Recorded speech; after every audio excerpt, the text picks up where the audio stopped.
جو ہوتی ہے اس کے بارے میں بات کریں گے مختصراً۔ میرا تعلق آئی ٹی فیلڈ سے ہے۔ میں پاکستان میں وکیل بھی ہوں اور آئی ٹی کا کام میں نارتھ امریکہ میں کرتا ہوں۔ اور ویسے میں جو ہے بلیونگ مسلمان، باعقیدہ اور مسلمان ہوں۔ جماعت احمدیہ سے تعلق رہا تھا، پچھلے 20-25 سال سے تعلق فنش ہو گیا، اور باعمل ہمیں مذہب میں پیسہ جو ہے وہ چیریٹی کی صورت میں دکھائی دیتا ہے۔ تو یہودیوں میں ان کے ٹیمپلز پہ جو آفرنگز وغیرہ لوگ کرتے تھے، پیسے دیتے تھے، وہ تھوڑا سا ملتا تھا ہندوانہ طریق سے۔ تو یہ جو ہنود اور یہود ہے، ان کے ساتھ ان کا غریبوں کی مدد کے لیے چیریٹی کا اتنا کانسیپٹ نہیں تھا، اور جو ہے ان کا ٹیمپلز کو جو ہے پیسے دینے کا کانسیپٹ زیادہ تھا۔ اس کے بعد ہم آتے ہیں عیسائیت کی طرف۔ تو عیسائیت سے جو ہے چیریٹی اور غریب کا اور انسانیت کی برابری کا کانسیپٹ شروع ہوتا ہے حضرت عیسیٰ علیہ السلام سے، اور اسی کو لے کے جو ہے وہ اسلام نے اس کو کمال تک پہنچایا، اور اس کے اندر زکوٰۃ کا کانسیپٹ بھی آیا جو کہ آپ کے کیپٹل پہ لگتا ہے، اور اس کے جو خرچ کرنے کے جو پھر عیسائیت میں بڑھتے بڑھتے جو ہے وہ کیتھولک چرچ نے ایک ٹیتھ کے نام سے اپنے جو ہیں پیروکاروں کے اوپر اپنے چرچ کی دیکھ بھال کے لیے اور اس کے لیے باقی جو ہے ان کے اثاثوں کے لیے، پراپرٹی کے لیے ایک 10% کا ٹیکس لگایا ہوا تھا، وہ بھی مالدار لوگوں کے اوپر، اور اس سے یہ کیتھولک چرچ کا سلسلہ چلتا تھا۔ اس کے اندر سے وہ چیریٹی بھی شامل تھی اور اس کے اندر ان کی اپنی دیکھ بھال بھی شامل تھی۔ تو یہاں سے ہمیں ملتا ہے آرگنائزڈ ریلیجن کا ایک شرح کے حساب سے پیسہ اکٹھا کرنے کا تصور جو ہے وہ یہاں سے شروع ہوتا ہے۔ اسلام میں پھر آ کے جو زکوٰۃ کا جو کمپلزری ہے، جو لازمی ہے، ایک آپ اپنے کیپٹل میں سے نکالتے ہیں، وہ بھی مالدار لوگ نکالتے ہیں۔ جو مزدور پیشہ طبقہ ہے، ہینڈ ٹو ماؤتھ ہے، کرایہ دار ہے، جس کے پاس کوئی اثاثے نہیں ہے، اس کے اوپر زکوٰۃ واجب بھی نہیں ہے، وہ ایک نصاب ہوتا ہے جس کے حساب سے جو ہے وہ زکوٰۃ واجب ہوتی ہے۔ اس کے علاوہ کسی مہم کے لیے، کسی جنگ کے لیے، کسی مسجد بنانے کے لیے، کسی اور چیز کے لیے چندہ بھی اکٹھا کیا جاتا رہا ہے اسلامک اسٹیٹس میں۔ اسٹیٹ کی جو اپنی انکم ہے وہ اکثر اسلامک کنٹریز میں اب تک انکم ٹیکس کا نہ رواج رہا ہے اور نہ ابھی بھی ہے۔ یہ ایک مسئلہ خیز بات ہے، چونکہ اسٹیٹ نے اپنے اخراجات جو ہیں وہ بارڈر کنٹرولز اور اپنی زمینیں اور اپنا اس قسم کی، چونکہ بادشاہتیں رہی تھیں اور بادشاہ بڑے امیر ہوتے تھے، تو وہ کسی جنگ کے لیے تو چندہ اکٹھا کر لیتے ہوں گے، مگر وہ ریگولر اپنے جو ہے نظام، اسٹیٹ کا نظام چلانے کے لیے لوگوں سے بلا امتیاز مانگنے کا کانسیپٹ نہیں رہا۔ تو اب جماعت احمدیہ کے حوالے سے جن کو ہم جن کا ایک گروہ قادیانی کہلاتا ہے، ان کے حوالے سے یہ چندہ جات اکٹھے کرنا اور چندے کو اہمیت دینا اور اس کو ایک خاص مہم کے لیے نہیں بلکہ ایک انسٹیٹیوشن کے طور پر مسلسل اور نصاب کے بغیر، یعنی کہ سوائے جو بالکل بیوہ ہوں، لاچار ہوں، ان کے علاوہ جو ہے وہ سب سے خاص کر ویسٹرن کنٹریز میں لوگوں سے پیسہ لینا اور ان کو سوشلی شرمندہ کرنا اگر وہ پیسہ نہ دے سکیں، یعنی کہ ان کو دور کر کے تو ان کی عبادت میں بھی حرج ہو سکتا ہے کہ وہ اپنی عبادت گاہ میں آ سکیں کہ نہ آ سکیں اس شرمندگی کی وجہ سے۔ یہ تصور جو ہے یہ جماعت احمدیہ میں ہی ملتا ہے اور کسی مذہبی جماعت میں نہیں ملتا۔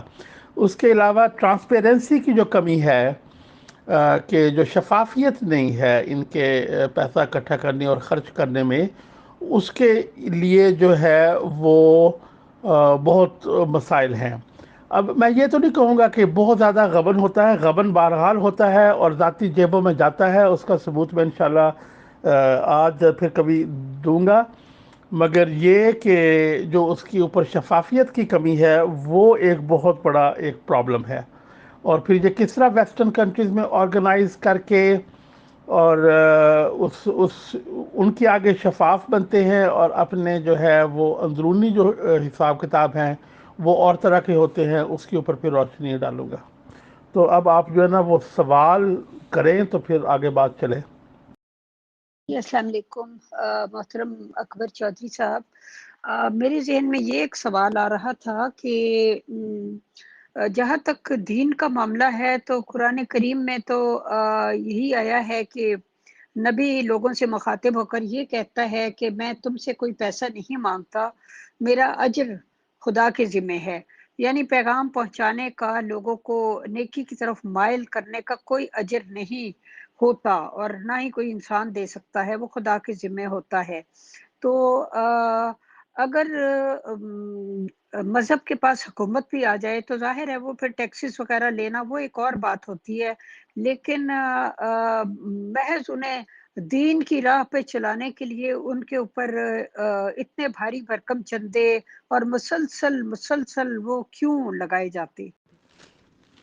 السلام علیکم، میرا سوال ہے کہ جماعت احمدیہ میں الوصیت کا جو نظام ہے اس کا کس حد تک مذہب کے ساتھ تعلق ہے، یا جیسے اسلام کے ساتھ کیسے تعلق ہے؟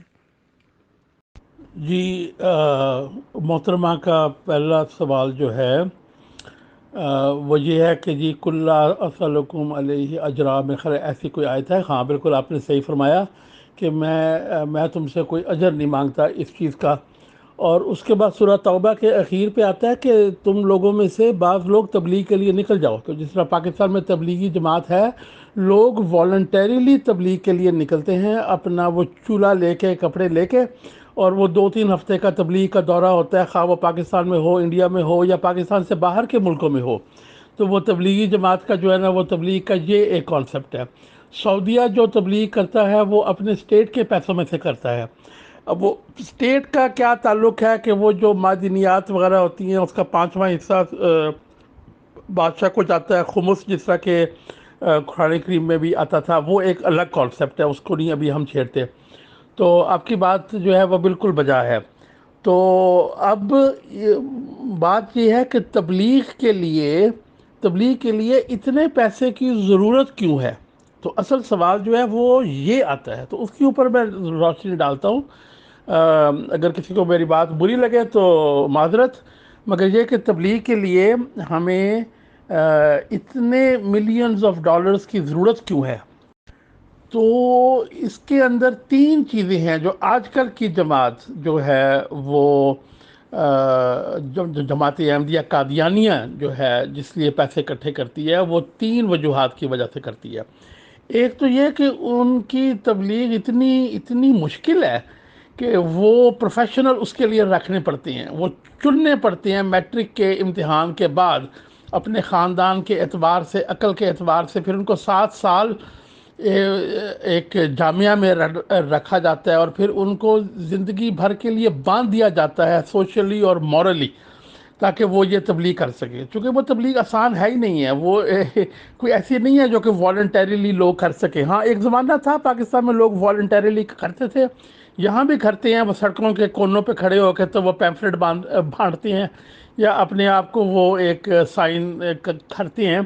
مگر جب بھی کوئی ڈیٹیل سوال پوچھتا ہے تو وہ کہتے ہیں جی مربی کے پاس جاؤ یا مولوی کے پاس جاؤ۔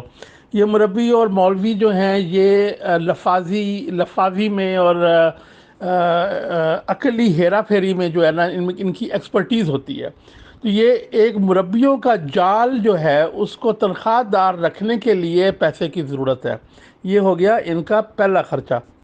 دوسرا خرچہ یہ ہے کہ چونکہ یہ مسلمان کی جو امت ہے اس سے خود الگ ہوئے ہیں، شادی نہیں کرنی، نکاح نہیں کرنا، اور یہ چاہتے ہیں کہ ان کے فالوورز جو ہیں جماعت احمدیہ کے، یہ دوسرے گروپس میں مسلمان سکالر کے پاس ہی نہ جائیں، ان کی کتاب ہی نہ پڑھیں، ان کے کسی فنکشن ہی میں نہ جائیں، کیونکہ جو نقشہ ایک احمدی کے دماغ میں ایک مسلمان کا ہے وہ ایک بڑا خوفناک قسم کا ایک نقشہ ہے.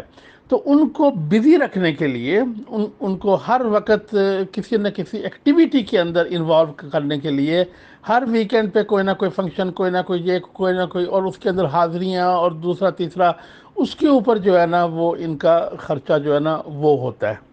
تو یہ اگین وہی وجہ ہے، کیونکہ عقلی طور پہ دیوالیہ پن جو ہے اس کا رزلٹ یہ ہے کہ بائی فورس اپنے لوگوں کو بھی بائی فورس رکھنا پڑتا ہے، اور ان کو جو ہے وہ اپنی جو ہے پروپاگیشن کے لیے بھی جو ہے وہ پروفیشنل لوگ رکھنے پڑتے ہیں. حالانکہ مسلمانوں میں جو ہے وہ تبلیغ کا یہ کانسیپٹ جو ہے وہ ہے ہی نہیں ہے. وہ ایک پرائیویٹ انڈیویجول کام ہے، نہ کہ وہ ایک سرکاری کام ہے. تو یہ ایک بہت بڑا فرق ہے.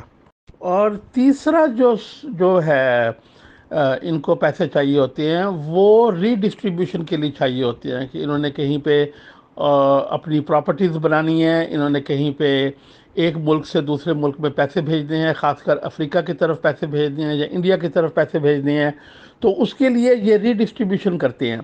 اور یہ جماعت احمدیہ میں جو مرزا فیملی ہے وہ اس چیز کے لیے ہمیشہ تیار رہتی ہے کہ کب یہ اس کا یہ ایک کریش ہو جائے. اور وہ کریش ہو بھی سکتا ہے، جس طرح کہ ویسٹرن کنٹریز میں ہوا یا پاکستان میں ہوا. وہ کریش اب ہو، 20 سال بعد ہو، 50 سال بعد ہو، مگر یا کبھی بھی نہ ہو، مگر جب بھی وہ کریش ہوگا مرزا فیملی کے پاس اتنے اثاثے ہوں گے کہ وہ اپنے ان کے کرایوں پہ ہی ان کی 7 نسلیں جو ہے نا وہ گزارا کر سکیں گی. تو اس کا بھی میں ثبوت جو ہے نا وہ آپ کو پروف دوں گا. اگر کوئی سوال کرے گا تو اس کا بھی انشاءاللہ جو ہے نا وہ پروف دیا جائے گا. تو یہ وہ 3 چیزیں ہیں جو کہ باقی جماعتوں سے یا باقی مذہبی گروہوں سے الگ ہیں. اور وہ پیسہ خرچ ہوتا دکھائی نہیں دیتا، کہ یہ ملینز اور ملینز جو خرچ ہوتے ہیں. تو یہ جو آپ کے ویور کا سوال ہے کہ جماعت احمدیہ میں جو نظام وصیت ہے اس کا کیا کانسیپٹ ہے، اس کا اسلام سے کیا تعلق ہے، تو اس کے اوپر جو ہے نا تھوڑی سیر حاصل بحث کرنے کا موقع ہے. وہ یہ ہے کہ مرزا غلام احمد صاحب نے وصیت کے ذریعے پروپاگیشن کا کانسیپٹ شروع کیا تھا. یہ چندے بعد میں آئے ہیں، یہ اچھی طرح ذہن میں رکھیں. جو ان کا یہ تھا کہ بھئی جو مخیر حضرات ہیں انہوں نے مثال دی تھی کہ عیسائی عورتیں جو انگلینڈ میں ہیں وہ اپنی ساری جائیدادیں چرچ کو تبلیغ کے لیے دے دیتی ہیں، اور وہ افریقہ پہ جا کے وہ اس پیسے کو انویسٹ کر کے آگے وہ جا کے افریقہ میں تبلیغ کرتے ہیں. تو ان کا یہ تھا کہ لوگ اپنا پیسہ، اپنا گھر مرتے ہوئے انویسٹ کر جائیں گے. اب انگلینڈ میں بچے کم ہوتے ہیں بنسبت انڈیا کے فیملیز کے، تو انڈیا میں تو وہ بچوں کے حصے ہی جائیداد آتی ہے. کوئی اکا دکا کیس ہی ہوتا ہے کہ جس کے اندر وہ بغیر بچے کے فوت ہو جائیں اور اپنی جائیداد جو ہے وہ چرچ کے نام لگا جائیں. تو یہ کانسیپٹ تھا وصیت کا، اور یہ کانسیپٹ اس کو پیسے کو انویسٹ کر کے اس سے آگے جماعت کے اخراجات چلائے جائیں. یہ تھا کانسیپٹ وصیت کا. اب میرے سننے والے جو جماعت احمدیہ لاہوریہ یا جماعت احمدیہ قادیانیہ یا جماعت احمدیہ جمبا یا کسی اور سے تعلق رکھتے ہیں، وہ یہ سن لیں کہ مرزا غلام احمد نے کبھی چندہ عام فرض نہیں کیا. جو آپ کو بتایا جاتا ہے یہ سراسر جھوٹ ہے. ان کے بہت شروع کی ایک کتاب کے اندر ذکر آتا ہے کہ کیا مسلمان لوگ روپے پہ آنا بھی نہیں دے سکتے؟ تو وہ روپے پہ آنا جو ہے نا، وہ زمانے میں روپے میں 16 آنے ہوتے تھے، وہ 6.25% بنتا ہے. اب آپ خود سوچیں کہ وصیت 10% اور چندہ عام 6.25%، یہ 3.75% کا فرق ہے. یعنی کہ وہ قبرستان عام میں اور وہ دوسرے قبرستان میں فرق تو صرف 3.75% کا رہ گیا. تو اتنے کم فرق سے جو ہے یہ چیز جو ہے وہ چلتی ہے. تو یہ چندہ عام سراسر جھوٹ ہے، یہ سراسر جھوٹ ہے. کہیں پہ بھی مرزا غلام احمد صاحب نے اس کو فرض نہیں کیا. بعد میں انہوں نے دیکھا کہ جب لوگوں کی نوکریاں لگیں، چونکہ اس زمانے میں تو نوکری بھی کسی کی ہوتی تھی، لوگ کاشتکاری کرتے تھے، اپنے کاروبار چھوٹے موٹے کرتے تھے، یا لوگ بڑے امیر ہوتے تھے یا بس سرکاری نوکریاں کرتے تھے. تو جب انہوں نے دیکھا کہ یہ جاب والی ایک زندگی شروع ہو گئی ہے، زیادہ تر لوگ نوکریاں کرنی شروع ہو گئی ہیں، کرائے کے گھروں میں رہتی ہیں، اپنی پراپرٹی ہے کوئی نہیں، تو انہوں نے یہ چندہ عام کے حساب سے لگایا کہ چلو ان کی تنخواہوں میں سے کاٹو، وصیت کرنے جوگے تو یہ ہے نہیں ہے، تو جو ان کی تنخواہوں میں سے کاٹو۔ تو یہ ہے کانسیپٹ چندہ عام کے جھوٹ کا، کہ چندہ عام جو ہے وہ جو 6.25% ہر ایک کے اوپر واجب ہے، وہ کہیں پہ بھی واجب نہیں ہے۔ محترم اکبر چودھری صاحب، ہم کافی معلومات حاصل کرتے رہتے ہیں۔ یہ جو چرچز وغیرہ خریدے جاتے ہیں اور بلڈنگز بنائی جاتی ہیں اور کہا یہ جاتا ہے کہ جی ہم تو مسجدیں بنا رہے ہیں، تو میری جانکاری میں تو یہ ہے نہیں کہ اس بڑی مسجد میں آخر نمازی کتنے ہوتے ہوں گے۔ اور یہ بات آپ کی بالکل صحیح ہے کہ دین کی اشاعت کے لیے جو کچھ کہا جاتا ہے تو اس میں بہت کم خرچ چاہیے۔ ان کا اپنا ٹی وی چینل موجود ہے، بکس وغیرہ شائع ہو سکتی ہیں، اور میرے حساب سے تو جو یہ نقلی کمانڈوز گھومتے ہیں کالے کوٹ پہنے ہوئے، جن کے بارے میں ہمیں ڈیٹیلڈ معلومات ہو گئی ہے، ان پہ خرچہ کرنا، چرچز پہ خرچہ کرنا، اور اگر کوئی کرٹیسائز کرنے والا ہو تو یہی ہوتا ہے کہ بلڈنگز بنانا پلس بلڈنگز کو خریدنے میں سب سے زیادہ بدعنوانیوں کی پاسبلٹیز رہتی ہے۔ 2 روپے کا خریدو اور اس سے سمجھوتا کر لو جس سے خرید رہے ہو کہ 20 روپے دکھانے ہیں کاغذوں میں، تو بہت آسان بات ہے۔ جب اتنے نمازی اویلیبل نہیں ہیں تو کیوں مطلب اتنے خرچہ، اسٹیٹس پہ کیوں اتنا خرچہ؟ پلس اس میں ایک سوال یہ بھی ہے کہ اگر آپ کو معلومات ہو، جیسے آپ نے کہا کہ ان کی 7 نسلیں تک کھا سکتی ہیں، وہ تو ہم مانتے ہیں کہ شاید 70 نسلیں بھی کھا لیں گی، بٹ یہ بلڈنگز، یہ چرچز یا جو بھی بلڈنگز وغیرہ خریدی جا رہی ہیں، یہ آخر نام کس کے ہوتی ہے رجسٹری؟ اور اگر کسی انجمن کے نام ہوتی ہے تو کیا اس انجمنس میں خاص طور سے یہ فیملی ہی ہے سیکنڈ خلیفہ صاحب کی؟ تو بتائیں، شکریہ۔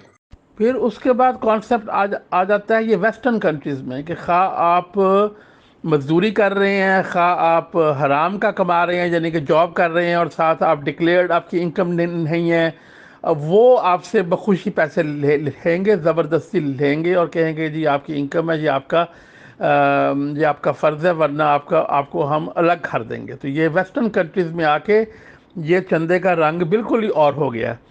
اور اس کے علاوہ یہ ویسٹرن کنٹریز میں یہ مرزا مسرور صاحب جو ان کے قادیانی جماعت کے خلیفہ ہیں 5ویں، وہ اب انہوں نے آ کے پچھلی انسٹیٹیوشنز کو فنش کر کے نئے سرے سے انسٹیٹیوشنز قائم کی پیسے کو فنل کرنے کے لیے۔ اور اس کی وجہ یہ ہے کہ مرزا بشیر الدین محمود جو ہیں ان کی اولاد نے تو 2 خلافتیں کر لیں، اب یہ خاندان کی دوسری برانچ میں سے آئے ہیں، تو انہوں نے اپنے جو برانچ ہے اس کو سپورٹ کرنے کے لیے انہوں نے مرزا السلام علیکم ورحمۃ اللہ وبرکاتہ to all dear group members of pure discussion group. کچھ ممبرس ایسے ہیں کہ کبھی کبھار ہی وزٹ کرتے ہیں پیور ڈسکشن گروپ کو اور اپنے طریقے سے ڈکٹیشنز دینے کی کوشش کرتے ہیں، تو انہیں یاد رہنا چاہیے کہ امیر فیصل، امیت اگروال کبھی کسی کی ڈکٹیشنز نہیں لیتے۔ جو الٹے سادے سوالوں کی کوشش کی جا رہی ہے یا یہ پریشر بلڈ اپ کرنے کی کوشش کی جا رہی ہے کہ ان کو ایڈمن بنایا جائے یا گروپ کو اوپن کیا جائے، تو ہمارا ایک نظام ہے، اصول سے ہم چلتے ہیں، ایسی کسی کی بات کوئی نہیں مانی جائے گی۔ 1 منٹ سے کم کی آڈیو میں سوال دیا جا سکتا ہے، وہ بھی اگر ہمیں ریلیونٹ لگے گا تو ہم پیش کریں گے۔ رہی بات اس کی کہ اگر اس پہ یہ کہا جائے کہ جو ڈیموکریٹک نظام کیا ہوا، ممبرس کو پوچھنے کا کیا ہوا، تو ان سب کے لیے اطلاع عرض ہے کہ بات چیت ہونے کے بعد ایڈمن موڈ جب اوپن ہو جائے گا تو جن کے جو سوالات ہیں وہ کر سکتے ہیں، اس سے پہلے ہم اپنے نظام سے چلیں گے۔ یہ فائنل حتمی فیصلہ ہے management of pure discussion group کا۔ جی، یہ آپ نے جو سوال کیا میں اس کی طرف آتا ہوں۔ یہ پراپرٹی کی جو ملکیت ہے یہ ہمیشہ لوکل ہوتی ہے، یعنی کہ کیتھولک چرچ میں بھی ڈائیوسیز لیول پہ ہوتی ہے، یعنی کہ جو ان کا پروونشل یا اسٹیٹ یا ضلع کے لیول پہ ڈائیوسیز ہوتی ہے اس کے نام پہ ہوتی ہے۔ اور جو جماعت احمدیہ ہے اس کے اندر یہ نیشنل لیول پہ ہوتی ہے، یعنی کہ یہ پروونسز کے یا چھوٹے لیول کے اوپر اس کی اونرشپ نہیں ہوتی، اونرشپ اس کی نیشنل لیول پہ ہوتی ہے۔ اس لیے نیشنل جس کو یہ عاملہ بولتے ہیں اس کو یہ یو کے والوں نے سمجھ لیا، جو یو کے کی حکومت ہے برطانیہ کی، انہوں نے سمجھ لیا کہ یہ مذہبی جماعتیں جو ہیں یہ پیسے خرد برد کرتی ہیں، اور یہ ایک بندہ جس طرح یہ ہندو مت میں شری گرو راجنیش تھے اور بھی اس طرح کے انڈینز رہے ہیں جو کہ ویسٹرن کنٹری سے پیسہ اکٹھا کر کے بڑی بڑی گاڑیاں اور محل انہوں نے وہاں پہ انڈیا میں بنا لیے تھے، بعد میں پکڑے بھی گئے تھے۔ تو اس طرح وہ یو کے نے اس قسم کے مذہبی جو کلٹس وغیرہ ہیں ان میں سے ان کو کاؤنٹر ایکٹ کرنے کے لیے انہوں نے چند سال پہلے، کوئی 5-6 سال پہلے، ایک قانون نکالا کہ پرسن ود سگنیفیکنٹ کنٹرول، کہ ایسا بندہ جو کہ بورڈ پہ نہیں ہو، عاملہ میں نہیں ہو، بورڈ آف ڈائریکٹرز میں نہ ہو کسی چیریٹی کے، مگر وہ اس کا کنٹرول ہو، مورل ہو، اخلاقی ہو یا شیئر ہولڈنگ کے تھرو ہو، اس کا نام بھی دینا ضروری ہے۔ مگر یہ جماعت احمدیہ نے اس کا نام ابھی تک نہیں ڈالا پیپرز کے اوپر۔ وہ کہتے ہیں یہ ہمارے اسپریچول ہیڈ ہے۔ اب اسپریچول ہیڈ تو ایسے ہوتا ہے جس طرح ملکہ الزبتھ ہے، کہ یا یہ طالبان کا جو ہے یہ اسپریچول ہیڈ ہے، کہ وہ جو ہے وہ اپنا وہ گائیڈنس دیتا ہے، یا آیت اللہ خامنہ ہے کہ وہ تو خیر کنٹرولنگ پرسن ہے، اسپریچول بھی ہے اور کنٹرولنگ بھی ہے، مگر اس کا انڈائریکٹ کنٹرول ہے۔ اسی طرح جماعت احمدیہ کا جو خلیفہ ہے اس کا ڈائریکٹ کنٹرول ہے، انڈائریکٹ بھی نہیں ہے، ڈائریکٹ کنٹرول ہے، مگر وہ پرسن ود سگنیفیکنٹ کنٹرول میں نہیں آتا۔ اس طرح یہ بائی پاس کر جاتے ہیں، اور باقی رہ گئی یہ نیشنل لیول پہ جو بورڈ ہے وہ مرزا مسرور کے اشارے کے بغیر چل ہی نہیں سکتے۔ اب اگر کوئی بندہ ان کی کورسپونڈنس جو ہے، جو کہ مرزا مسرور اور امیر کینیڈا یا امیر یو ایس اے یا امیر جرمنی کے مابین ہوتی ہے، اس کورسپونڈنس کو جنہوں نے سوال کیا ہے، یہ مرزا شریف احمد فاؤنڈیشن جو ہے، اس کے اس وقت 2020 تک اس کے جو ایسٹس ہیں وہ 40 ملین پاؤنڈ سے اوپر ہیں، 43 ملین پاؤنڈ سے اوپر ہیں، اور وہ جس سپیڈ سے گرو کر رہے ہیں وہ اس وقت 50 ملین پاؤنڈ کے قریب ہوں گے اس کی ایسٹس۔ ہاں، اکاؤنٹنگ میں ایسٹس اور لائبلٹیز جو ہیں ان کو مائنس کیا جاتا ہے، تو وہ کر کے تو وہ اپنا وہ دکھاتے ہیں، لائبلٹیز جو ہیں وہ لانگ ٹرم لائبلٹیز ہوں گی۔ اب اس کے ڈائریکٹر جو ہیں وہ چودھری نصیر احمد، ظہیر احمد چودھری، فتح احمد خان داہری اور مرزا محمود احمد، یہ ہوں گے اس کے سینٹرل بندے، اور شجر احمد فاروقی صاحب ہیں، ان کے بھائی یہاں کینیڈا میں ہوتے ہیں، یہ اکاؤنٹنٹ ہیں وہاں پہ، تو وہ صرف وہ اس کے ٹرسٹی ہیں، اور وہ باقی بھی جو ہیں ان کے ہیومینٹی فرسٹ کے اور جو باقی جتنی بھی چیریٹیز ہیں سب کے مقاصد ایک ہے، سب آپس میں پیسہ دیتے ہیں۔ پر یہ جو مرزا شریف احمد فاؤنڈیشن ہے، اس کے بنانے کا مقصد صرف پراپرٹی کو اکٹھا کرنا تھا، اور اس کے سگنیٹوری جو ہیں وہ ڈاکٹر چودھری نصیر احمد یا ناصر احمد۔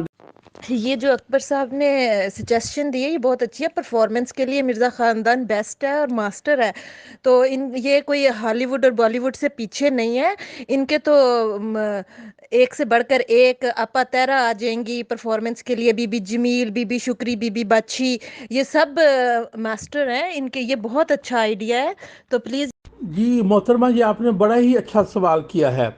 اس کے اندر یہ جماعت کے ممبران جو ہیں یہ کمیٹڈ ہیں مرزا صاحب کے ساتھ، یہ ان کو اپنے آپ سے، اپنے بچوں سے، اپنی بیویوں سے، اپنے خاندان سے ہر ایک سے زیادہ افضل مانتے ہیں، اور ان کو سوال کرنا یا ان کو کوسچن کرنا ان کے ذہن میں ہی نہیں آتا۔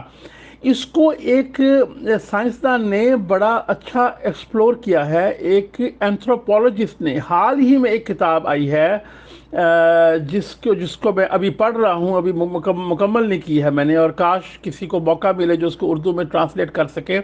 وہ 1.5 سال قادیان میں رہ کے تو اس نے یہ جو ہے نا اس نتیجے پہ پہنچا ہے کہ جماعت احمدیہ کے ممبران کا اپنے خلیفہ سے جو ایک والہانہ تعلق ہے اور ایک انتہا کا پیار ہے اور ایک انتہا کی جو ہے اطاعت ہے، اس کی وجہ جو ہے وہ اس کی اسپریچویلٹی یا اس کا علم نہیں ہے، وہ اس کا خاندانی پیری مریدی بھی نہیں ہے، بلکہ اس نے جو ایک چیز سامنے لے کے آیا ہے، پہلی دفعہ وہ کوئی شخص ایسے سامنے لے کے آیا ہے، تو وہ جو ہے اس کے اوپر میں اگلے میں جی محترم، ایسا ہے کہ یہ جو کتاب ہے جب آپ اس کو پورا پڑھ لیں تو ہم اس پہ آپ کے ساتھ ایک پورا مکمل پروگرام رکھیں گے، جس میں آپ ہمیں اس کتاب میں جو انہوں نے آبزرو کیا اور لکھا ہے اس کے بارے میں بتائیں، اور پھر اس کتاب کے اوپر تبصرہ بھی کریں، اور یہ ساری صورتیں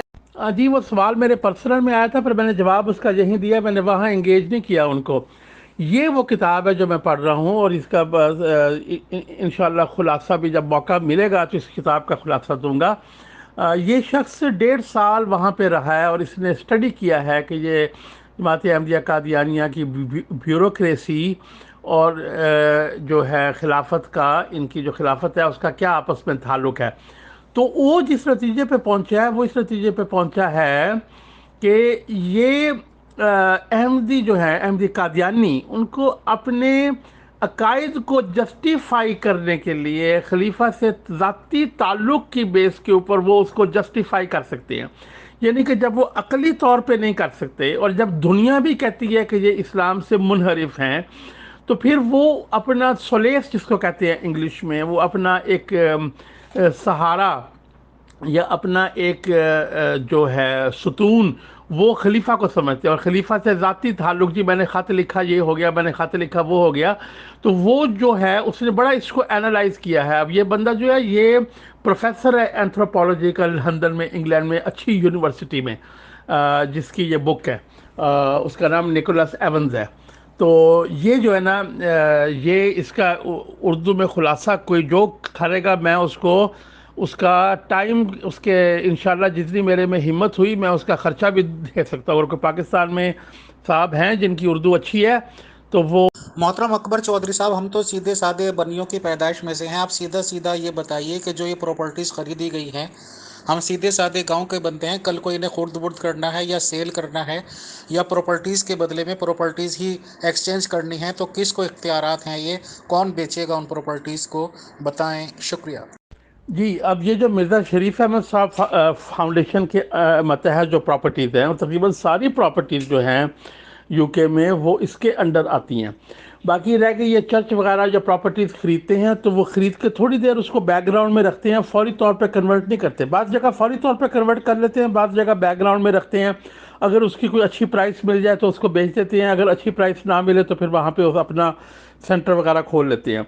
تو جماعت احمدیہ یو کے انڈر بھی بعض ان کے جو سینٹرز اور ان کی عبادت گاہیں ہیں وہ اس کے انڈر بھی آتی ہیں، مگر یہ جو الگ سے ایک کھاتہ شروع ہوا ہے نا، اس کی الگ سے کرنے کا کوئی لیگل، کوئی اخلاقی، کوئی قانونی جواز نہیں ہے۔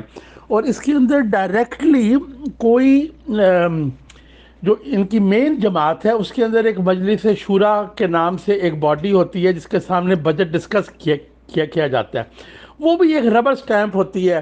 مگر یہ جو مرزا شریف احمد فاؤنڈیشن ہے، ادھر تو کچھ بھی نہیں ہے۔ اسی طرح ہیومینٹی فرسٹ ہے، وہ بھی جماعت کے انڈر نہیں آتی۔ تو بات یہ ہے، اسی طرح الشرکت الاسلامیہ ہے۔ جی فیصل بھائی کا معصومانہ سوال جو ہے اس کا جواب یہی ہے کہ میرے نزدیک مرزا خاندان کے لوگوں کو میں سے آدھے نہیں، آدھے کم از کم آدھے لوگوں کو پتہ ہے کہ یہ ایک فراڈ ہے جو ہمارے پردادا نے شروع کیا تھا، اور یہ ایک ہمارے لیے عزت کا، روزی کا ایک ذریعہ ہے، اور وہ اس کے ساتھ کھیلتے ہیں، اور وہ اس کو پروپیگیٹ کرتے ہیں اور اس کو کرنے دیتے ہیں، اس کو چلنے دیتے ہیں۔ اور اگر کبھی یہ وائنڈ ڈاؤن ہوا یا کریک ڈاؤن ہوا، یا فرض کریں یہ چیریٹی کمیشن کے زیر عتاب آ گیا یا کوئی مسئلہ ہوا، تو ایک آئے گی نا آرگنائزیشن، دوسری آرگنائزیشن جو ہے وہ پیسے اپنے نکال لے گی۔ ذاتی پیسے بھی ان کے بہت ہیں، کوئی ان میں ذاتی پیسوں کی کمی نہیں ہے، پر وہ پھر یہ ہے کہ ہمارے والہانہ جو ہے، احمقانہ تو نہیں میں کہوں گا، والہانہ جو ممبران ہیں وہ گفٹ بھی بہت دیتے ہیں۔ تو وہ اگر کسی مرزا فیملی کا ممبر ہے اس کو کوئی گفٹ دیتے ہیں تو وہ بھی اپنے لیے بڑا آزاد سمجھتے ہیں کہ جی ہم نے ان کو گفٹ دیا۔ تو جو ان کی کار وغیرہ، گھر وغیرہ ہوں گے، وہ یہ کہیں گے جی ہمیں یہ گفٹ ملا۔ اب کوئی بھی جو ہے یو کے میں احمدی جس کے 2-3 گھر ہیں اور مرزا مسرور کو، وہ صاحب کو وہ ایک گھر دے دیتا ہے تو وہ بڑا اپنی عزت افزائی سمجھے گا۔ مگر اس کے باوجود میرے جی جماعت احمدیہ کا علمی دیوالیہ پن کا تو یہ حال ہے کہ علمی کام زیرو ہے۔ اگر آپ کہتے ہیں نا کہ اسلام کی اشاعت کر رہے ہیں آپ، تو آپ نے آپ اس کو، اب میں آپ کو بتاتا ہوں کہ مرزا بشیر الدین محمود احمد صاحب یہ فرما کے گئے تھے 1930s میں. انہوں نے مولانا شیر علی صاحب اور ایک اور صاحب تھے، مجھے ان کا نام نہیں یاد آ رہا، ان کی تفسیر لے کے اس کو اپنے نام سے شائع کر دیا. اور اپنے نام سے شائع کر کے انہوں نے کہا کہ جی تفسیر جو ہوتی ہے وہ تو ہر زمانے کے مطابق آتی ہے، ہر دور کے مطابق تفسیر آتی ہے. تو اب وہ اس کو تو 100 سال ہونے لگے ہیں، تو آپ کی طرف سے کوئی تفسیر بھی نہیں آئی. پھر ایک زمانہ تھا شاہ ولی اللہ صاحب قادیان میں ہوتے تھے، انہوں نے اپنے نام سے تفسیر لکھی تھی جو کہ بڑی مشہور تھی. جماعت نے اس کو سپریس کر دیا، اس کی اشاعت بند کر دی.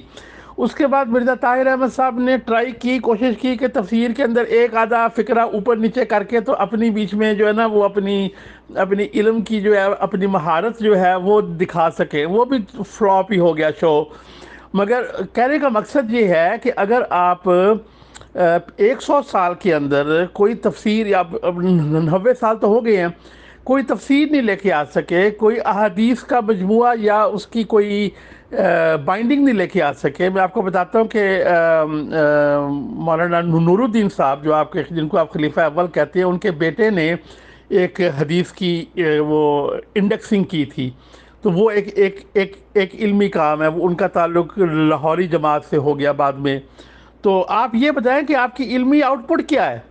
ایک کتاب تو آپ نے پچھلے 20 سال میں آپ ایک کتاب بتا دیں جو کسی مسلمان کو اس میں انٹرسٹ ہو، کسی مسلمان کو اس میں انٹرسٹ ہو. اور ہر سال جو 3600 کتابیں سعودی عرب میں جو اینول فیئر ہوتا ہے اس کو آپ گنتی میں نہیں لے کے آتے. تو کس کی آنکھوں پہ پردہ ہے؟ ہماری آنکھوں پہ پردہ ہے کہ آپ کی آنکھوں پہ پردہ ہے؟ ابھی میٹیریل تو بہت ہے، وہ انشاءاللہ پھر کسی پروگرام میں اگر آپ موقع دیں گے. یہ تو بات ہوگی یو کے کی. اب آتے ہیں پاکستان اور انڈیا کے اوپر.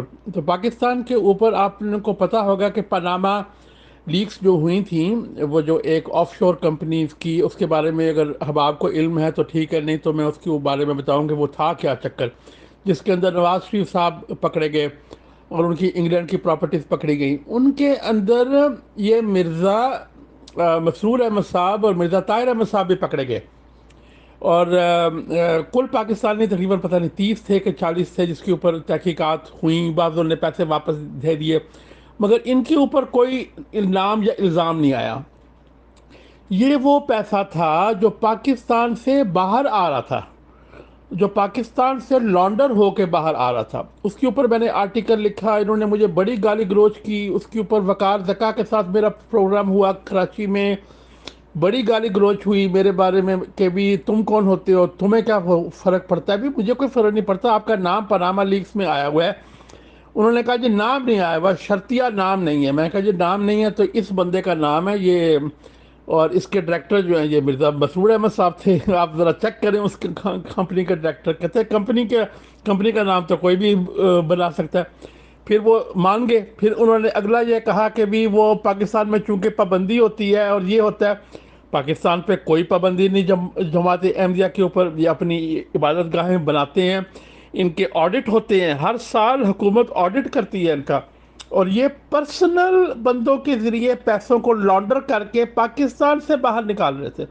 اب یقین کریں پاکستان میں بھوکی عوام سے چندہ لے کے اور یہ باہر نکال رہے تھے اپنے ایسٹس. ٹھیک ہے، اب تو ان کو اتنی ضرورت ہی نہیں ہے چونکہ یہ ویسٹرن کنٹریز کے اندر. مرزا مسرور صاحب کی جی ابھی ان کی کتاب چھپی ہے، وہ میں نے نام سے ہی دیکھ کے نا میں نے اس کو خریدنے کی جسارت نہیں کی. کوئی مجھے گفٹ کر دے تو بڑی مہربانی آپ کی. وہ دنیا کے لیڈروں کو مشورے دے رہے ہیں کہ کیسے کیا کرنا چاہیے. یہ وقتاً خلیفہ ان کا جو ہے وہ پارلیمنٹ کا ہال کرائے پہ لے کے تو وہاں پہ 2-4 ایم پیوں کو اس طرح شو کرتا ہے جس طرح پارلیمنٹ سے خطاب کر رہے تھے. یورپین یونین کے ہال کرائے پہ لے کے وہاں پہ کیا. ادھر کینیڈا میں آ کے انہوں نے یہ کام کیا. وہ صرف یہ کہ خلیفہ کو وہاں پہنچانا ہے تاکہ ایک عام احمدی جو ہے وہ خلیفہ کے ساتھ ڈائریکٹ اٹیچ ہو کے اس کی مذہب کی ویلیڈیشن ہو. وہ کہے کہ مسلمان تو میں ہوں، باقی تو کوئی ہے ہی نہیں ہے. تو یہ جو نیگیشن ہے نا، یہی جو بک میں نے آپ کو بتائی ہے، اس بک کے اندر اسی نیگیشن کا ہی جو ہے وہ ذکر ہے. تو اب جو ہے یہ مرزا صاحب کے بارے میں ایک بات اور آپ کو بتا دوں، مرزا طاہر احمد صاحب نے اس طرح کے وہ آف شور کمپنیاں قائم کی ہوئی تھیں اور یہ چیریٹیز وغیرہ قائم کی ہوئی تھیں، ان کو ان کے اندر پیسہ ایسے ہی گھومتا پھرتا تھا، اور اس مرزا طاہر احمد کے دور میں پاکستان سے پیسہ بہت باہر آیا، کیونکہ اس وقت ویسٹرن کنٹریز میں اتنا تھا نہیں، پاکستان میں بہت تھا۔ مگر مرزا مسرور صاحب نے آتے ہی پہلا کام یہ کیا، اگر آپ ان کمپنیز کو دیکھیں تو ان کمپنیز کو وائنڈ ڈاؤن کیا اور اپنی کمپنیز کھول دی ہیں، اپنی ڈائریکٹرشپ کے اندر یا اپنے اعتمادی لوگوں کے اندر۔ تو اگر یہ خلافت ایک انسٹیٹیوشن ہے، کنٹینیوٹی ہے، تو خلیفہ کے چینج ہونے کے وقت یہ چیریٹیبل ساری آرگنائزیشن کیوں چینج ہوتی ہیں، جن کے ذریعے منی لانڈرنگ کی گئی پاکستان کی، جو کہ میں ثابت کر چکا ہوں۔ اگر یہ مجھ پہ حتیٰ کہ عزت کا دعویٰ کرنا چاہتے تو کر دیتے، ان کے رسالے میں میرے خلاف آرٹیکل آیا، انہوں نے ہر جگہ میرے خلاف آرٹیکل لکھا، میں پاکستان میں بھی ہوتا ہوں، میں یو کے میں بھی ہوتا ہوں، میں کینیڈا میں بھی ہوتا ہوں، یہ مجھ پہ حتیٰ کہ عزت کا دعویٰ کرے جب میں کہتا ہوں، جب میرے آرٹیکل کا نام ہے دا کیلف لانڈرز منی، ٹھیک ہے، تو میرے اوپر آپ حتیٰ کہ عزت کا دعویٰ کریں، میں تو آپ کو انوائٹ کرتا ہوں کہ آپ اس چیز کو جو ہے وہ کھریں۔ اچھا، اب رہ گئی بات، ہاں اب جو اگلا خلیفہ آئے گا ان کا، وہ بھی مرزا مسرور کی ساری چیریٹیز کو وائنڈ ڈاؤن کرے گا، وہ مرزا شریف احمد کی فاؤنڈیشن کو اپنے اندر کسی طرح لے کے آئے گا، پر اسی وقت آپ دیکھنا جو ان کے ایجنٹ تھے اس کے اوپر، وہ اس کو وائنڈ ڈاؤن کر کے اگلے خلیفہ کے ہاتھ نہیں لگنے دیں گے۔ اگر اگلا خلیفہ اسی برانچ میں سے آیا مرزا، جی اب میں وقفہ کرتا ہوں، سوالوں کا انتظار رہے گا۔ خلیفہ کے آنے کے وقت اگر اللہ نے مجھے زندگی دی تو میں آپ کو انالیسس کر کے دکھاؤں گا کہ کون کون سی آرگنائزیشن بند ہوئی اور کون سی کھلی۔ نہیں جی، میں یہ پیش کوئی نہیں کر سکتا کہ اگلا خلیفہ جماعت احمدیہ کا کون ہوگا، مگر آپ کو ہنٹ دے سکتا ہوں، وہ یہ ہے کہ یہ اپنی برانچ میں رکھنے کی کوشش کریں گے، اپنی برانچ آف دا فیملی میں۔ دوسرا یہ ہوگا کہ وہ پاکستان سے آئے گا، اور موسٹ لائکلی، اور وہ ہوگا جو وہاں پہ فائنینس کا ہیڈ ہے، اور یعنی کہ جس کے ہاتھ میں جو ان کا 2 نمبر کام ہے نا، جو ان کا آفیشیل کام نہیں، جو 2 نمبر کام ہے، ان میں سے آئے گا۔ مرزا مسرور بھی اسی روٹ سے آئے تھے، ان کا علمی یا ان کا جو ہے روحانی کوئی بھی نہیں ہے، پر یہ ایک بیوروکریٹ اور ایک ایفیشینٹ ایڈمنسٹریٹر ہے۔ میں ان کی تعریف بھی کر دیتا ہوں کہ انہوں نے فائنینشلی کم ہوتی ہوئی جماعت، جو کہ پوری دنیا میں تعداد میں کم ہو رہی ہے، صرف وہ چند قادیان کی فیملیز ہیں جو ابھی تک چل رہی ہیں، یا جو 74 سے پہلے کے احمدی تھے پاکستان میں ہوئے، ان کی فیملیز ہیں جو ساری دنیا میں پھیل گئی ہیں، ان کی فیملیز میں سے بھی 75% رہ گئی ہیں، باقی 25% کے قریب چھوڑ چکے ہیں۔ تو ان میں سے بھی انہوں نے اتنا چوسا۔ جی محترم اکبر چودھری صاحب، یہاں پہ یہ جو آپ نے بتایا کہ ہر ایک جو اگلا آتا ہے وہ نئے سرے سے یہ سارا نئی فاؤنڈیشنز بنانا اور نئے سرے سے خون چوسنا شروع کرتا ہے، اس پہ مجھے ایک واقعہ یاد آیا کہ ایک دفعہ ایک نیک شہزادہ تھا، وہ کہیں سے گزر رہا تھا تو اس نے ایک گدھے کو دیکھا، تو گدھا جو تھا وہ بہت زخمی تھا بیچارہ، آپ سمجھیں کہ عوام کی طرح تھا، کون سی عوام میں نام نہیں لیتی، اور اس کے اوپر جو تھی اتنی زیادہ مکھیاں جو تھیں اس کے زخموں کے اوپر چمٹی ہوئی تھی، تو اس رحم دل شہزادے کو بڑا ترس آیا، تو اس نے وہ اس کی جو ساری مکھیاں تھی ان کو اڑایا اور اس کے زخموں وغیرہ کو صاف کر کے اس کے اوپر اپنی جو ایک شاہانہ چادر تھی، نہیں سوری، اس نے وہ سارے جو زخم وغیرہ تھے وہ صاف کر دیے، اور اس کے بعد جب وہ وہاں سے جانے لگا تو گدھا جو تھا وہ چیخ مار کے رونے لگا، تو اس نے کہا کہ میں نے تو تیرے ساتھ بھلائی کی ہے، تو میں نے تیرے زخم صاف کیے، مکھیاں اڑائیں تجھے، وہ اس نے کہا کہ آپ نے میرے ساتھ بڑا ظلم کیا، اس نے کہا ظلم تو میں نے کوئی نہیں کیا، اس نے تو آئی ایم سوری، یہ سوال تو نہیں تھا، یہ ایک حقیقت حال تھی جو میں نے بیان کی کہ جب نئے آتے ہیں تو وہ پھر نئے طریقوں سے خون چوسنے کے نئے نئے طریقے اپناتے ہیں، اور یہ اس جماعت میں نہیں، یہ ہر جماعت میں، ہر مذہبی گروہ میں میں سمجھتی ہوں کہ ان سے تو جسم فروش عورتیں بہتر ہیں، کہ وہ اپنا جسم بیچتی ہیں، تو دین فروشی جو کی جاتی ہے تو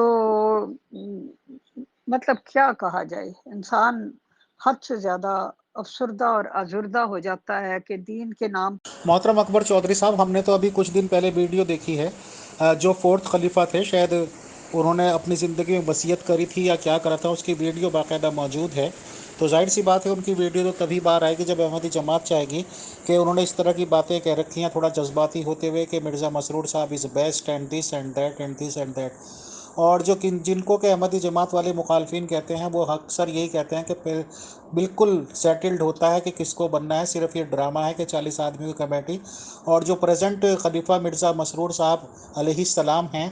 یہ آپ نے اچھی مثال دی، اور اس کے لیے میں یہ کہتا ہوں کہ یہ جو پیسوں والا چکر ہے یہ جماعتی احمدیہ میں زیادہ ہے، اور بعض ہندو جو یوگی قسم کی تحریکیں ہیں، میں ان کے بارے میں اتنا نہیں جانتا، مگر ان کے سکینڈل سامنے آئے ہیں۔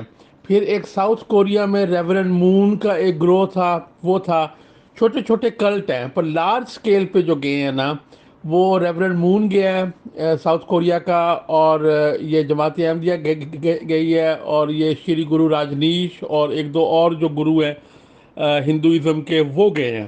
یہ لارج سکیل پہ جو ہے نا یہ فراڈ ہوا ہے۔ باقی چھوٹے سکیل پہ امریکہ میں ٹیکساس میں ریلیجس کلٹس بنتے ہیں، مگر وہ چھوٹے ہی ہوتے ہیں، وہ پکڑے جاتے ہیں، وہ اتنے منظم نہیں ہوتے۔ تو اس کے علاوہ یہ سائنٹولوجی ایک چرچ ہے جس میں ٹام کروز وغیرہ بھی شامل ہو گئے تھے، بلکہ ہوئے ہیں، وہ بھی اس طرح جو ہے نا وہ ہمبران کو عجیب قسم کی باتیں پڑھا کے تو ان سے جو ہے وہ پیسہ بٹورتے ہیں۔ وہ ایک پیسے والا چرچ ہے۔ تو یہ مثالیں ساری موجود ہیں۔ اس کے علاوہ جو ہے وہ اللہ معاف کرے، یہ ایک چرچ ہے، یہ جو سیونتھ ڈے، یہ Church of Latter Day Saints ہیں، جہوواز وٹنسز، وہ پیسہ اکٹھا کرتے ہیں پر اتنا نہیں کرتے۔ مورمن چرچ ہے، وہ بھی پیسہ اکٹھا کرتا ہے پر بہت۔ باقی اس کا تجزیہ جو پی کے فلم میں ہوا ہے اس سے اچھا تو نہیں ہو سکتا وہ اس سے اچھا تجزیہ تو نہیں میں کر سکتا، تو وہ جس کا دل کرتا ہے وہ پی کے فلم جو ہے نا وہ دیکھ لے۔ تو مذہب کے اندر پیسہ رفاہی کاموں کے لیے اکٹھا کرنا، کسی کام کے لیے تحریک چلانا، چندہ اکٹھا کرنا بری بات نہیں ہے، پر یہ منظم طور پہ اوپیک طریقے کے ساتھ لوگوں کو قابو کر کے ہر طرح سے سوشلی مورلی ان سے پیسہ نچوڑنا، یہ جو چیز ہے نا، یہاں آ کے وہ لائن کراس ہوتی ہے۔ بلکہ میں تو یہ کہوں گا کہ مالی قربانی کا جذبہ ہی مر جاتا ہے۔ میں نے مسلمانوں میں آ کے دیکھا ہے کہ مالی قربانی ہوتی کیا ہے، اور مالی قربانی سے سکون کتنا ملتا ہے ایک مخیر انسان کو، جب وہ اس کے 10-12 گھر اس کے خرچے سے چھل رہے ہوتے ہیں، اور وہ اپنی مرضی سے دے رہا ہوتا ہے، نہ کہ کوئی سیکٹری مال اس کو فون کر کر کے ہراس کر کے اس سے نچوڑ رہا ہوتا ہے۔ اس مالی قربانی کا مزہ ہی کیا جو آپ نے سسک کے، جھوٹ بول کے اور ڈر کے آپ نے کہ میرے پیارے قادیانی احمدی بھائیوں اور بہنوں، آپ اگر مسجدوں کے نام پہ 1 روپیہ چندہ نہ دیں، اور قرآن کریم کی ٹرانسلیشن کے جو بہانے سے آپ چندے لیتے ہیں 1 روپیہ نہ دیں، تو آپ یقین کریں کہ ایسے مخیر حضرات ہیں جو آپ کی عبادت گاہیں خود بنا دیں گے۔ ٹھیک ہے، تو آپ دیکھیں مسلمانوں کے اندر چندہ اکٹھا نہیں ہوتا پر مساجد بنتی ہیں، سب کچھ ہوتا ہے، اور مخیر حضرات، یہ مسلمان تو دل کھول کے پیسہ دیتا ہے، پر جب آپ نچوڑتے ہیں تو آپ غریب عوام کو نچوڑ رہے ہوتے ہیں۔ آپ اگر آپ یہ چندے بند کریں، اور اپنا یہ جو پیسہ کا جو غبن ہے، اور جو پیسہ پراپرٹیوں پر لگ رہا ہے اور ادھر ادھر لگ رہا ہے، وہ آپ بند کریں، اور آپ صرف یہ ایم ٹی اے کی سبسکرپشن لیں کہ جس نے ایم ٹی اے لگوا لیں، وہ $50، جس طرح یہ سپورٹس چینل ہوتے ہیں یا جس طرح اور کوئی چینل ہوتے ہیں، وہ بھی تو سبسکرپشن پہ چلتے ہیں نا۔ تو اگر وہ £50 سبسکرپشن اب سال کی پہ آپ ایک سپورٹس چینل دیکھ رہے ہیں، تو اس کی تو پروڈکشن کاسٹ بھی ہے، آپ کے تو چینل کی پروڈکشن کاسٹ بھی کوئی نہیں ہے. مرزا صاحب تو آ کے فری میں پرفارم کرتے ہیں, ٹھیک ہے, ان کو کوئی فیس تو نہیں ملتی ہے. تو آپ اس طرح سوری سبسکرپشن لگا دیں ایم ٹی اے کی. جی یہ بہت زبردست آپ نے میسج دیا ہے, تو واقعی دل پہ اثر کرتا ہے کہ یہ تو مخیر حضرات کے لیے کوئی بات ہی نہیں ہوتی, بجائے اس کے کہ ایک ایک شخص کو نچوڑا جائے. اچھا محترم, ایک سوال میرے پاس آیا ہے. ان محترمہ نے پوچھا ہے کہ جلسہ سالانہ جو ہے اس کے اوپر لاکھوں پاؤنڈ خرچ کیے جاتے ہیں, تو جب مرزا صاحب نے جلسہ سالانہ کی روایت شروع کی تھی اس وقت تو چلے مجبوری تھی, ان کے جو فالوورز تھے وہ دور دراز جگہوں پہ پھیلے ہوئے تھے, اور ظاہر ہے فالوورز جو تھے وہ بھی اپنے روحانی جو ان کا مرشد تھا اس سے ملنا چاہتے تھے, اور وہ خود بھی چاہتا تھا کہ لوگ اس کے پاس آئیں اور اس سے ملیں اور اس سے روحانی معرفت کی غذا حاصل کریں وغیرہ وغیرہ. تو اس کے لیے سال میں 3 دن رکھے گئے تھے. لیکن اب تو پیغام جو ہے ایم ٹی اے کے ذریعے اور ایک کلک کی دوری پہ آپ اپنا پیغام پوری دنیا میں جہاں جہاں آپ کے ماننے والے ہیں یا دوسرے ہیں ان تک پہنچا سکتے ہیں. تو پھر وہی گھسی پٹی تقریریں جو بار بار. جی محترم اکبر چودھری صاحب, پرسنل پہ لوگ آپ کو انگیج کرنے کی کوشش کرتے ہیں اس لیے کہ یہ پروگرام جو ہے یہ متاثر ہو اور آپ ان کی طرف متوجہ ہو جائیں. آپ کسی بھی پرسنل پہ آنے والے یا تو جو میسج ہے اس کا وہ میسج یہاں پہ لگا دیں, آڈیو ہے یا دوسرا میسج ہے, اور اس کا جواب یہیں پہ دیں, کیونکہ یہاں لوگ منتظر رہتے ہیں اور لوگوں کی یہاں ممبران کی کوشش ہوتی ہے کہ وہ پرسنل پہ آپ کو انگیج کر لیں, اور یہاں پروگرام میں جو لوگ ہیں وہ بیچارے بیٹھے انتظار کرتے رہیں.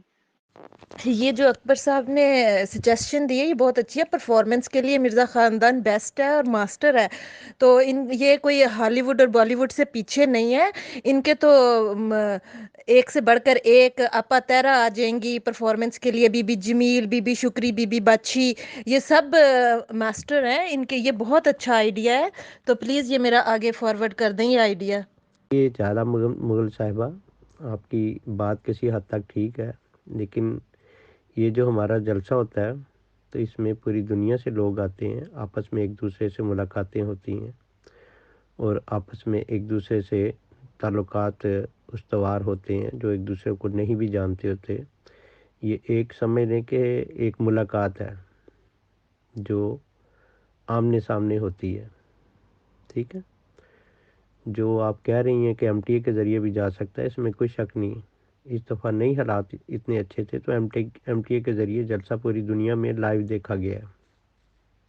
جی محترمہ, یہ آپ نے ٹھیک کہا. یہ جو کتاب میں نے آپ کو دی ہے نا ایونز والی, آپ کو متعارف کرائی ہے, اس نے بھی یہی کہا ہے کہ یہ جو ماڈرن جلسہ ہے نا یہ تو made for T V production ہے.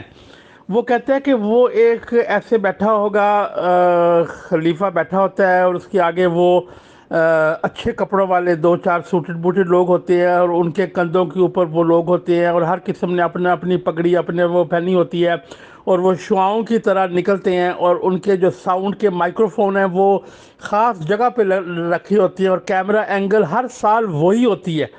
تو یہ جو ایک عالمی بیعت کا تصور ہے, حالانکہ اس سے بڑھ کے بدعت کیا ہو سکتی ہے کہ ایک تو یہ جماعت احمدیہ بذات خود ایک بدعت ہے, اور اس کے اندر بھی یہ خلافت ایک بدعت ہے, اور اس کے اندر جو ہے وہ یہ عالمی بیعت بھی ایک بدعت ہی بن گئی, یہ ایک اتفاقاً ہی بدعت بن گئی.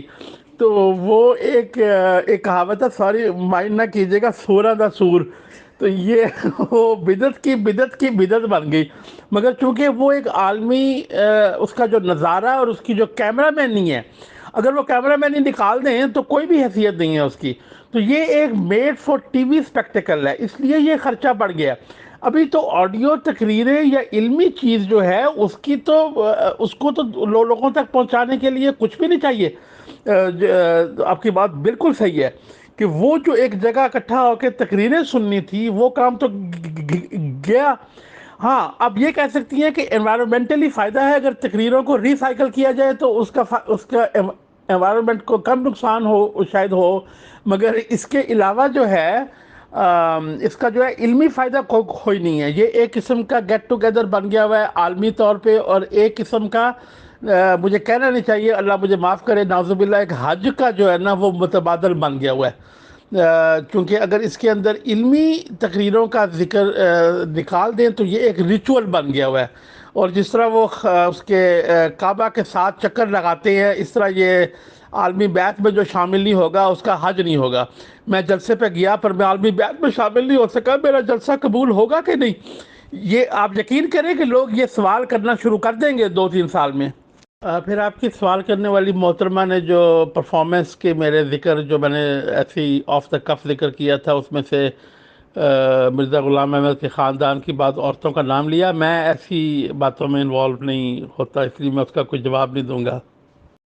جی, یہ جو بھائی نے فرمایا کہ یہ ایک ملاقات ہے, ٹھیک ہے, مگر بات تو پھر وہی آ گئی کہ آپ مرزا غلام احمد کے جو جلسہ سالانہ کا تصور تھا اس سے تو آپ ہٹ گئے نا. تو ایک ملاقات بن گئی, رشتہ داروں کو ملنا, ایک گیٹ ٹوگیدر ہو گیا. تو بات تو پھر وہیں آ گئی کہ جو محترمہ نے اجالا صاحبہ نے کہا تھا کہ وہ ایک اس کا جو علمی مقصد تھا جو مرزا غلام احمد نے قائم کیا تھا وہ تو گیا نا. تو آپ کے اپنے الفاظ سے وہ ثابت ہو رہا ہے کہ وہ ایک گیٹ ٹوگیدر ہو گیا اور ساتھ ایک کیمرہ اپرچونٹی ہو گئی ہے. جو ہے وہ لوگوں کو جو گھروں میں بیٹھے ہوئے کہنے کے لیے جماعت بڑی ترقی کر رہی ہے, حالانکہ جب سے MTA شروع ہوا ہے وہی چیز ہم دیکھ رہے ہیں, وہی لوگ دیکھ رہے ہیں, ہمیں تو اس کے اندر کوئی چینج یا کوئی نہیں ہوا. تو یہ وہی قادیان کے جو 313 آپ شروع کے تھے نا ان کے فالوورز مرزا غلام احمد کے, ان میں سے آدھے سے زیادہ اور ان کے خاندان تو چھوڑ گئے ہوئے ہیں. جو رہ گئے جو ربوہ تک, چرام نگر تک آئے اور جو اس کے بعد باہر کے ملکوں میں آئے, یہ وہی لوگ ہیں. تو وہ خاندانی گیٹ ٹوگیدر ہوتے ہیں, وہ خاص جلسہ USA ہو یا جلسہ ٹورنٹو ہو یا جلسہ قادیان ہو یا جلسہ جرمنی, قادیان تو نہیں, UK ہو یا جرمنی ہو, وہ گیٹ ٹوگیدر ہی ہوتی ہیں. تو گیٹ ٹوگیدر میں کوئی بری بات نہیں ہے, پر اس کو ایک روحانی چونکہ وہ علمی چیز کا فقدان ہو گیا تو وہ علمی کی جگہ وہ کیمرہ اینگلز اور وہ رونے دھونے کی آوازیں اور وہ جو ایک عالمی بیعت جو کہ میں نے بدعت در بدعت ہے وہ اس کے اندر وہ آ گیا. تو آپ نے خود ہی اس بات کو سچا ثابت کر دیا. جی السلام علیکم. اجالا, یہ ان سے ایک سوال پوچھ لیں, شاید ان کو معلوم ہو یا نہ ہو, مجھے معلوم نہیں ہے, لیکن عین ممکن ہے یہ اس کا کوئی جواب دے سکیں گے.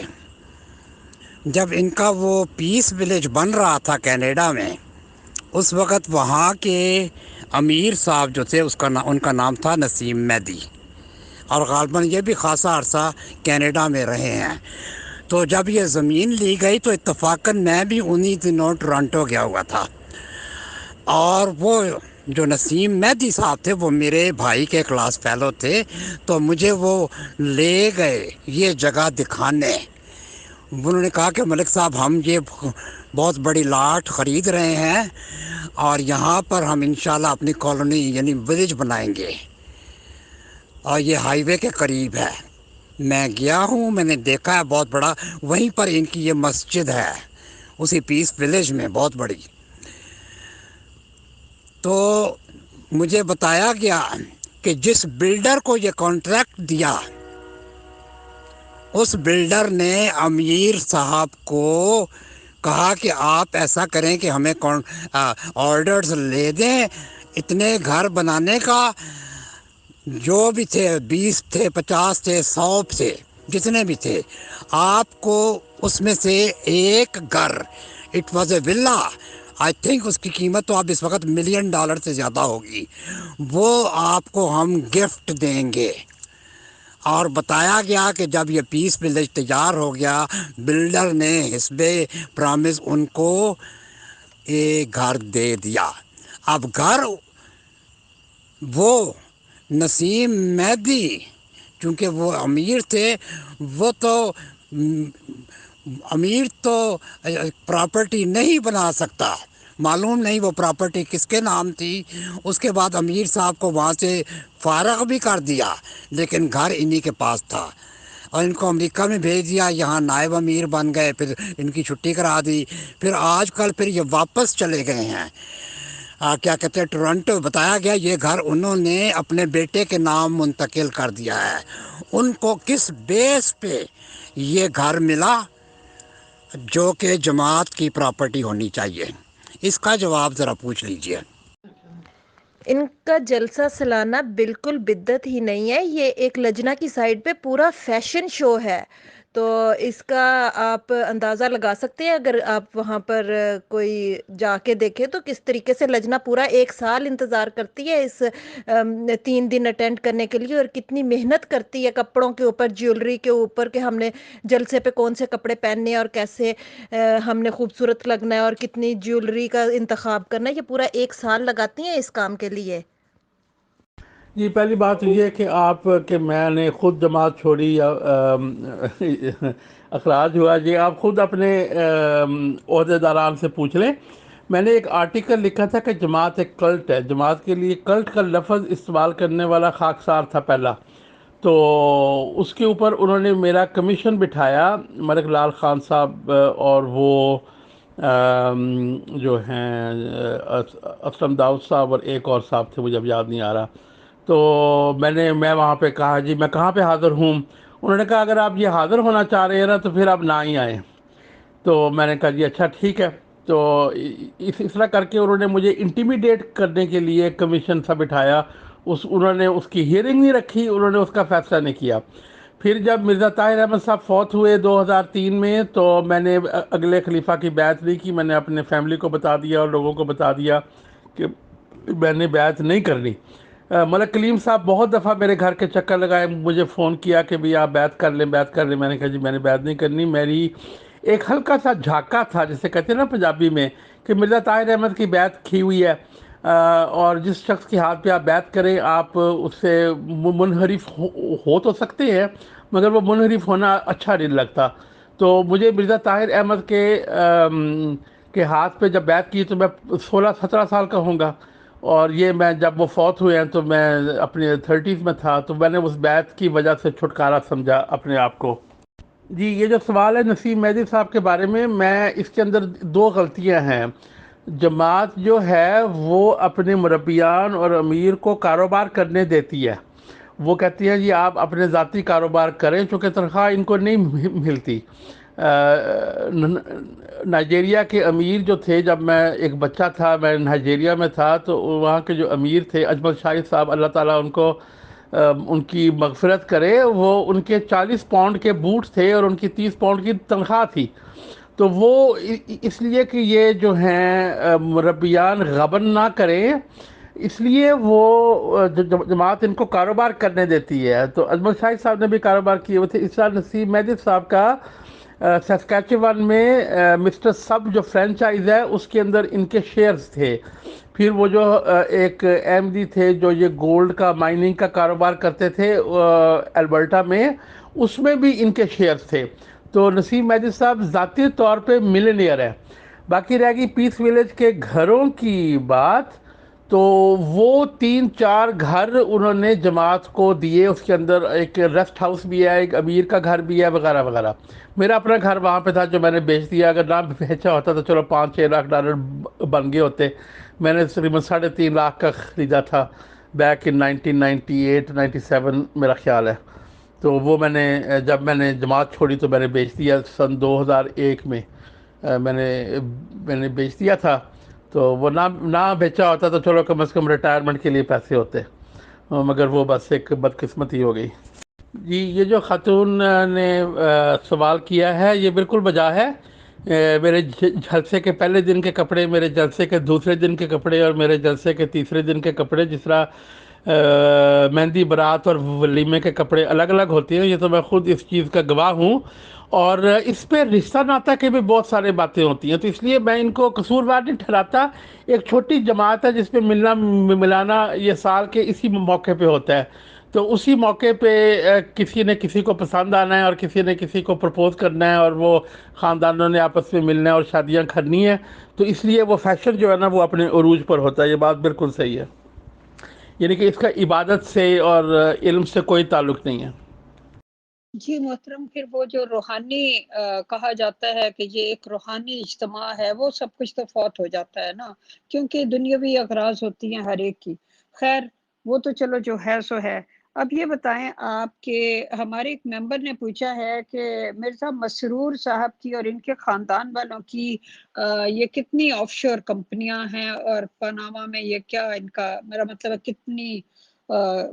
کتنی جائیدادوں کے یہ مالک ہیں، یا کیا ہے یہ؟ ہمیں تو خیر یہ بھی نہیں پتا کہ یہ سب ہوتا کیا ہے، لیکن چونکہ آپ ایکسپرٹ ہیں مالی معاملات کے، تو پلیز یہ بتائیے گا کہ وہاں ان کا کتنا مال و متاع ہے۔ جی محترمہ اجالا صاحبہ، یہ پاناما لیکس میں ایک کمپنی سامنے آئی تھی، چونکہ وہ انفارمیشن لیک ہوئی تھی۔ آف شور کمپنیز چلتی سیکریسی پہ ہیں، یعنی کہ آپ کو نہیں پتا کہ وہ کمپنی کے مالک کون ہے، ڈائریکٹر کون ہے، صرف ایک کمپنی کا نام ہوتا ہے اور وہ سیکریسی میں چھپے ہوتی ہیں۔ تو یہ سارے ملکوں نے اپنے ایلیٹس کے لیے یہ آف شور کمپنیوں کی اجازت دی ہوئی تھی، مگر یہ منی لانڈرنگ کی وجہ سے اور ٹیرورزم کی وجہ سے سوئٹزرلینڈ سے لے کے تو کیمن آئیلینڈز اور یہ بہاماس اور جہاں جہاں بھی یہ آف شور کمپنیاں پاناما میں تھیں، چھوٹے چھوٹے ملکوں نے اپنی کاروبار چلانے کے لیے یہ آف شور کمپنیاں بنائی ہوئی تھیں۔ کیونکہ چھوٹا سا ملک ہے، اس کے 20,000 لوگ ہیں، آبادی ہے ٹوٹل، ان کی انکم کوئی ہے نہیں ہے، تو وہ اگر وہ ایک ملک ہے، اس کے اپنے قوانین ہے، اس کی اپنی ساورنٹی ہے، تو اگر وہ امریکہ کے ساتھ الائنڈ ہے یا وہ یو کے کے ساتھ الائنڈ ہے، تو وہ اپنا کاروبار کے طور پہ اپنا وہ چلاتا ہے، جس طرح کہ مونٹے کارلو میں جو ہے وہ کیسینو چلتے ہیں۔ تو اس طرح چھوٹے چھوٹے ملکوں نے اپنے کاروبار بنائے ہوئے ہیں، مگر یہ ٹیرورزم کے بعد ان کے اوپر جو ہے وہ ہونا شروع ہوا، لائٹ پڑنی شروع ہوئی۔ مگر اس وقت جو ہے اس وقت جو صورتحال ہے اس کا کسی کو علم نہیں ہے، کم از کم میرے کو تو علم نہیں ہے، چونکہ یہ جو ہے اس وقت ان کے کہاں اثاثے ہیں اور کیا نہیں ہے، یہ تو اگر کبھی کوئی لیک ہوئی تو سامنے آئیں گے نا۔ اب یہ جو ایلیٹس ہیں، مالدار لوگ ہیں، یہ ڈر گئے ہوئے ہیں کہ بھئی ہمیں جو ہے وہ دوبارہ کوئی لیک ہو گیا تو ہمیں یہ پریشانی ہوگی، تو اس لیے 50-50 چانس ہے کہ ان کے کچھ ہوں اور 50% چانس ہے کہ ان کے نہ ہوں۔ موسٹ لائکلی یہ فیملی کے نام پہ اور یہ فاؤنڈیشنز کے نام پہ اور اس طرح جو ہے نا انہوں نے دائیں بائیں پیسے رکھے ہوں گے، آف شور کمپنیوں میں بھی رکھے ہوں گے، اور آف شور کمپنیاں انہوں نے اب اپنے نام اوپر نہیں ہوں گے، یہ میرا خیال ہے۔ پہلے بھی ایک صاحب ہیں انگلینڈ کے، 85 سال ان کی عمر ہے، ان کا نام بھی یہ ساری کمپنیز کے اوپر ایز اے ڈائریکٹر تھا، وہ بیچارے غریب سے آدمی ہیں۔ تو جس طرح یہ نواز شریف، شہباز شریف نے غریب سے اپنے ملازمین کو ڈائریکٹر بنایا ہوا تھا نا، اسی طرح انہوں نے بھی بنایا ہوا تھا۔ یہ جو ہوتے ہیں نا انسانوں کا خون چوسنے والے، حرام کا پیسہ کھانے والے لوگ، یہ اوپر سے ایک جیسے ہوتے ہیں، ان کا کوئی دین مذہب نہیں ہوتا، وہ نواز شریف ہو، وہ زرداری ہو، یا وہ مرزا فیملی ہو، یہ ان کے طور طریقے سیم ہیں، ان کے پیسہ چھپانے کے، پیسہ اکٹھا کرنے کے طور طریقے سیم ہیں۔ محترم اکبر چودھری صاحب، آپ نے ایک لیڈیز ممبرز کے کمنٹس پہ جواب دیتے ہوئے یہ کنفرم کیا کہ جی ہاں، جلسے سالانوں میں یہ کام بھی ہو جاتا ہے کہ لڑکیاں اور لڑکے آپس میں ایک دوسرے کو پسند کر سکیں۔ تو ان چیزوں سے تاثر یہ جا رہا ہے کہ زیادہ پاپولیشن ہے نہیں، زیادہ آبادی نہیں ہے، اور ظاہر سی بات ہے کہ ایسی چیزوں کا سہارا لیا جاتا ہے، اور آپ نے کہا کہ حج کی طرح بھی اس کو متبادل طور پہ دیکھا اور سنا جا سکتا ہے۔ تو اگر آپ کی جانکاری میں یہ بات ہو یا آپ انفارمیشنز ہوں کہ احمدی جماعت نظام کے ممبرز کی تعداد پوری دنیا میں کتنی ہوگی تو بتائیں، اس کے ریگارڈنگ بھی الگ الگ باتیں سننے میں آتی ہیں۔ شکریہ۔ جی میں نے اندازہ لگایا تھا چند سال پہلے، تو میں تقریباً 2.25 ملین پہ پہنچا تھا، 700,000 ٹو 1700,000، یعنی کہ تقریباً 7 لاکھ سے 17 لاکھ ان کی ورلڈ وائڈ تعداد ہے۔ اور یہ میں نے انالیسس کیا تھا آج سے چند سال پہلے، تو وہ ہو سکتا ہے اس وقت ویلڈ ہو یا نہ ہو۔ پاکستان میں نادرا نے اپنے فگر دے دیے ہیں، انڈیا میں سینسس کے اندر دے دیے ہیں۔ اب کوئی احمدی قادیانی یہ نہیں کہہ سکتا کہ انڈیا والے بھی متعصب ہیں، وہاں تو ایک باقاعدہ ہوا ہے، سینسس ہوا ہے، اور ان کو جماعت احمدیہ کو ڈائریکٹ آرڈر ہے مرزا غلام احمد صاحب کا، جو 1901 میں انہوں نے دیا تھا کہ جب بھی سینسس والے آئیں تم نے اپنا نام جماعت مسلمان فرقہ احمدیہ یہ لکھوانا ہے. فرقہ لفظ ہی نہیں یوز کرتے عام طور پہ، مسلمان فرقہ لفظ ایوائڈ کرتے ہیں. پر مرزا غلام احمد نے کہا تھا کہ ہمیں ہمیشہ اس طرح سینسس والوں کو بتانا ہے.